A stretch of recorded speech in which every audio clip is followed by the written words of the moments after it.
are doing well. Welcome to Creative Coloring with Erum. In today's session of Creative Coloring, I thought I'd work with the Sunlit flower card making kit. I received this a while back and have not opened it yet. You know how when you get a package of new goodies or a new stamp set and tons of ideas rush in, but it's rare that you get to create right then and there. At least for me it is. So I kept this packed up to open when I film. So what do we have in this kit is a set of artist markers in Mango Smoothie, Cotton Candy and Frayed Leaf. Then we have this permanent black ink and a beautiful floral stamp set with layers and outline images. I'm probably going to use just the outline images for now. And we have this Sunlit butterfly die, which is a beautiful intricate layering die.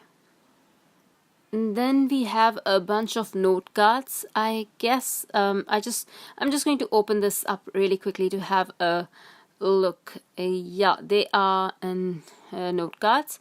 Don't know how many they are, but they're quite a few. I'm sure it's mentioned on the Altenew side. These are pre-scored, if you can see, which is great actually.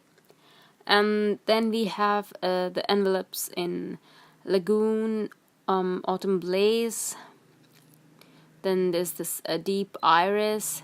There are two of each. And oh my god, I love this. This is beautiful. I think this is limestone.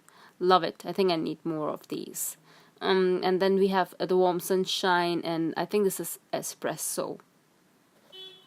We also have an inspiration guide which has lovely samples. Just going to take a quick peek.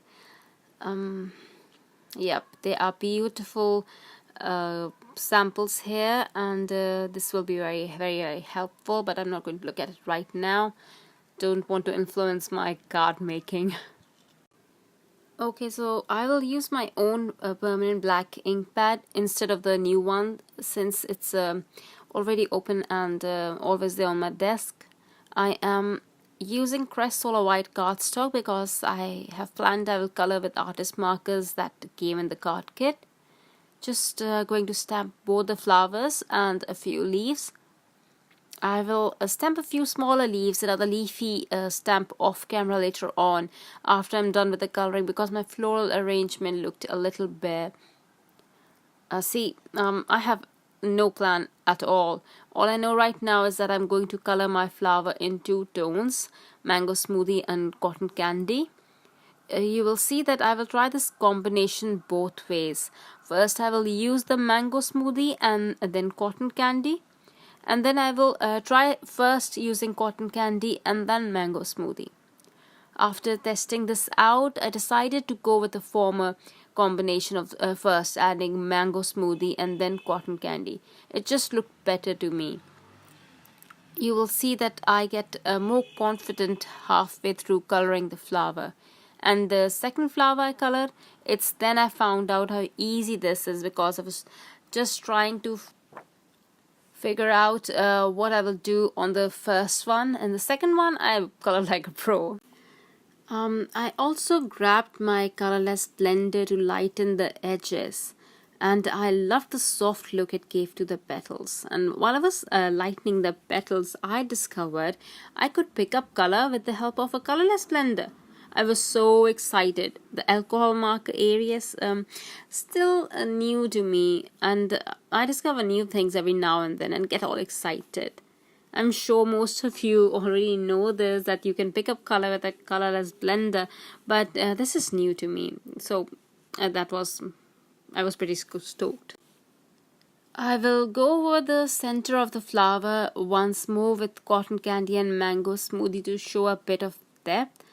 This is such an easy coloring technique. I know I say it all the time, but it truly is. I'm just adding color in a flicking motion. And I'm adding the flicks at an angle, and I'm not even covering the entire petal. Just smooth the edges with a colorless blender, and that is it. For the flower center, I will use the Frayed Leaf artist marker. I will color the leaves with just frayed leaf, and if you will notice that I keep adding more color to the midrib of the leaf to show depth. Since we are using just one color, that is the only way to add more depth. Just go over the color again and again so that you get a darker shade, as dark as it gets. Okay, so I'm going to fussy cut these out. These are really easy to fussy cut, and sorry I keep going off camera. It looks very pretty, doesn't it? I just slowed it down just to show you how nice it looks. So this is the pre-scored note card that I will use as my card base. I'm more of a top folding card maker. I've not made a side fold card in ages. This is going to be a first one in a very long while. I'm going to add a few black paint splatters on the card front. I will use the watercolor pen set for this. Next I will adhere the flowers with foam tape, and I will use hot glue to adhere the leafy bits. This is looking pretty. It doesn't look like I made this though. After I stamped the sentiment, I thought that there is still some space and I could definitely fit in that butterfly die cut. So I went ahead, die cut the bottom fuller layer of the butterfly, and I will use mango smoothie and frayed leaf to color the butterfly.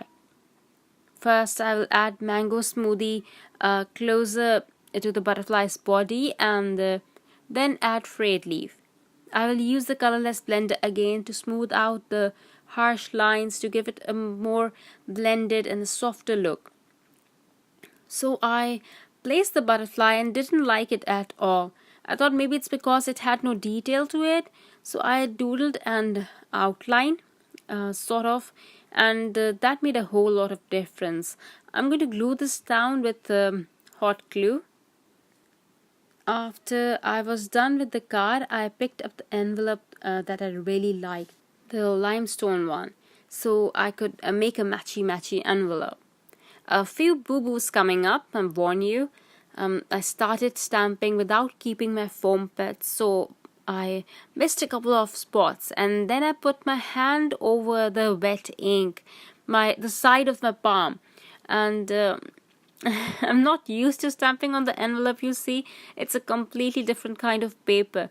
You will notice that my hand has got some ink and I spread it everywhere.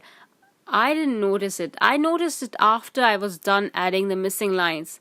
I did use an eraser on it and it was a bit helpful.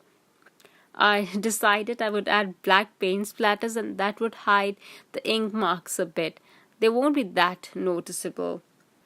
I'm going to color this in the same way I colored the flowers for the card.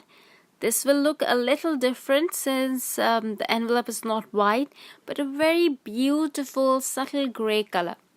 I will fast forward this. You don't have to watch me do the same thing again and again. After I am done coloring, I will add black paint splatters, and that's it. I am done. Here is my card and my envelope using the Sunlit flower card making kit. You will notice yellow splatters on my final card photos. This wasn't intentional. After filming, I dropped my paintbrush on the card and had to improvise. Anyway, I hope you liked my card and the envelope. I really like how they turned out. Thank you for watching. Bye.